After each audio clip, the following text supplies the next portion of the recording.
With the NASCAR 2025 season just around the corner, I decided to give my predictions to the most qualified F1 fan who has never watched NASCAR. Like and subscribe if you like, and on with the video. I did not write anything down for this guy because I genuinely just don't know him. Brad Keselowski, I don't know a lot about him. He is the number 6, and I, for some reason, didn't write down a team or anything for him. So, Wow, yeah, real unknown. really unknown, but he is he's in the first round of my definitely around. He's there, yeah, great. And then the second one for definitely around is William Byron in the 24 car, and he is racing for Hendrick and is one of the 4 charters and one of the 500 Hendrick people that I'm going to say on this tier list. William Byron has Hendrick by his side, and not only Hendrick, but has the number of Jeff Gordon, and has Jeff Gordon on his like roster for people to talk to. And Jeff Gordon is just one of the best NASCAR drivers that I've ever been. You know who I'm talking about. Oh yeah, I've definitely heard of Jeff Gordon and that outfit. Yeah, it's one of those where like you just have it's like a wealth of knowledge that you can tap into or have available to you. Oh yeah, and being in Hendrick and all that, he's just got everything going for him basically. And it's almost like if he doesn't show up in the playoff, it's gonna be confusing. So I guess why isn't he ranked a little higher then? If he has all these seemingly great tools at his disposal. I feel like for me at least, I haven't seen that. Like last year, he did very well, but I don't feel like I've seen the best out of him.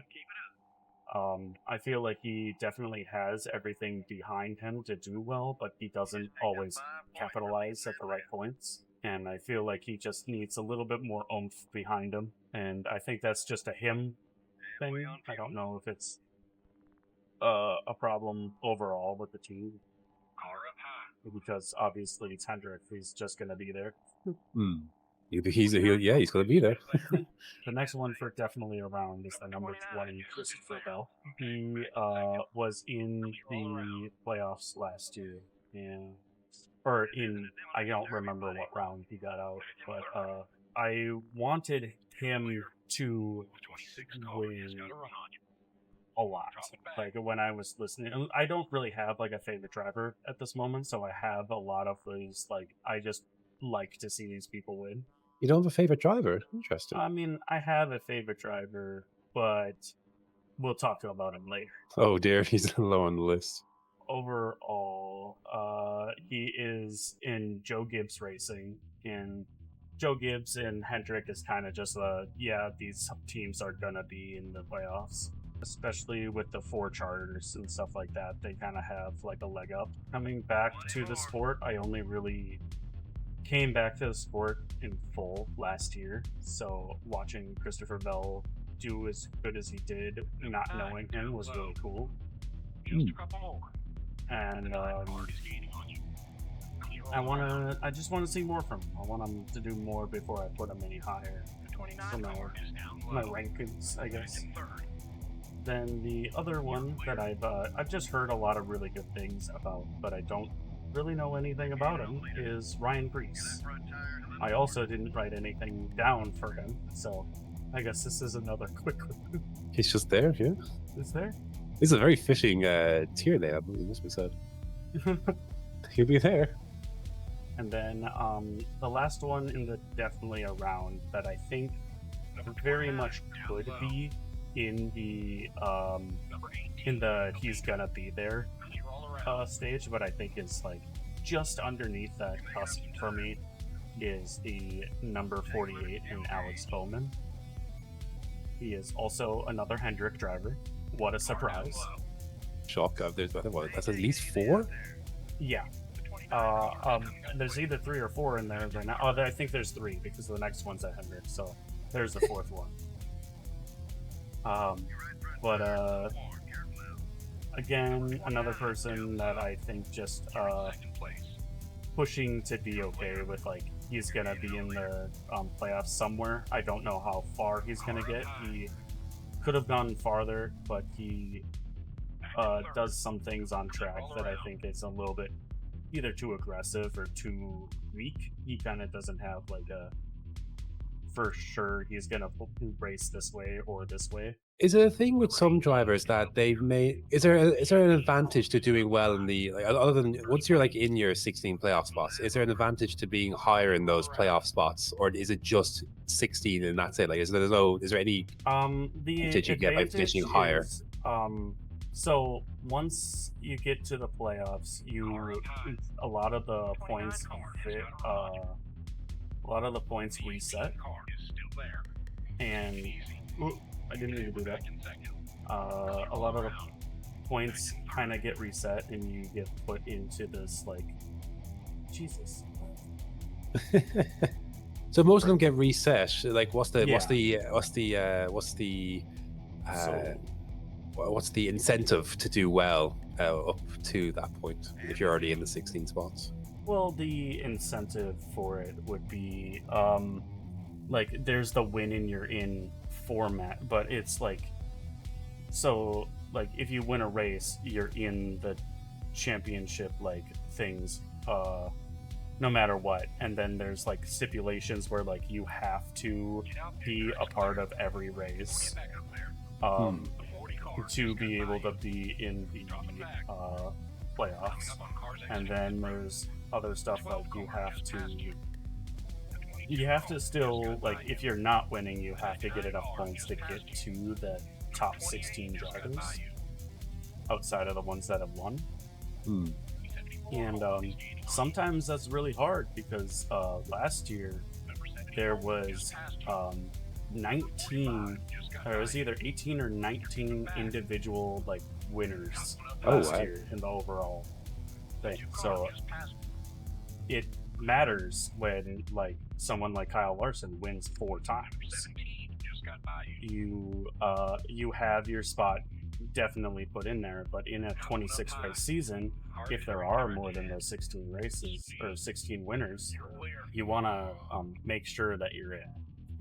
So if you like winning 1 may not be enough to get you in. If you won 2, however, you've got a much better chance. Yeah. And even with that, like last year, there wasn't enough until after the main season 5 spots at the end that like weren't a win. So there's 5 spots of those, like how many points can you get to still stay in the standings? Oh. I don't know why it's so hard for me to speak right now. I can understand because I imagine it can be easy for your brain to be confused because like it's I'm just about following, but it's difficult because it's not the easiest thing to I guess to there's so many different kind of permutations and stipulations up and down. Like it can be. I can understand why it can be a little confusing. The next one is another Hendrick driver. Oh my gosh. Now, is this the last one? This is the last one. This is number 9, Chase Elliott. You know he's going to be there because of what team he's on, but also he is very, very talented. Probably should be just be in the he's going to be there tier, but I didn't really pay much attention to him until the playoffs. So I didn't know how well he ran until he was in the playoffs last year. Well, that's the end of my there'll be a round tier. So the next tier is my God, I hope so. So more so hope than expectation. Yeah, and I will slow myself as to not go directly to my favorite driver in this tier. I have the number 1 of Ross Chastain in Trackhouse. Yes. I love Ross Chastain. He is one of the bigger reasons why I came back to the sport. He is in one of the quote unquote lower tier like teams, but Trackhouse is very much pushing themselves to be the next Penske, the next like big name in the sport. That does seem ambitious. and I think that they're doing very well with it. Ross Chastain last year kind of had a very rough year. He had no wins and probably the most amount of DNFs that Wow. he's ever had. But a lot of them were of no fault of his own, just being caught up at the wrong time. As a sport, I was kind of surrounded by it forever. Seeing Ross Chastain get my attention and have me get back into the sport was like a big thing for me, so I really wanted to see him do well. And he is normally pretty good, but last year was just his bad year. To be fair, like whenever I look at NASCAR results, like the first name I look for is Ross Chastain. Mm-hmm. He's the number one car, so it's pretty easy to spot sometimes. The next one, I will go to my favorite driver, the number 23, Bubba Wallace of 2311 Racing, which I love him. I actually watched his rookie season, and the first race was the Daytona 500. Oof, that's and he like, got baptism by third fire. in his rookie race at the Daytona. That's super impressive. Mm-hmm. Yeah, I love him. I love him with all my heart and soul. He's obviously had to negotiate like his fair share of adversity as well.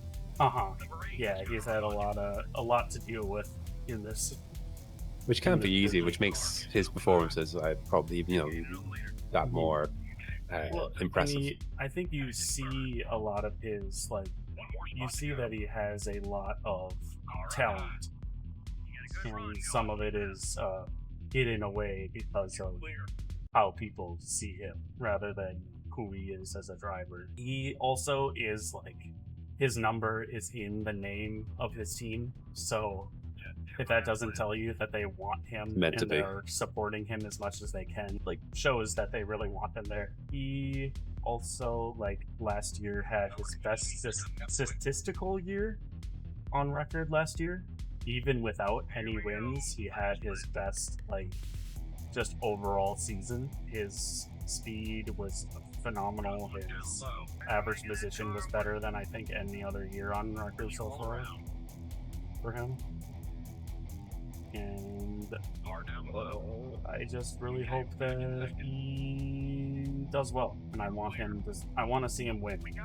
I was focusing too hard on. Yes, you almost won. You did very well. Either God, I hope so, or the wild card tier is the number 8 Kyle Busch. And that's about it. Thanks for watching. Like and subscribe. Why are you still here? Bye-bye.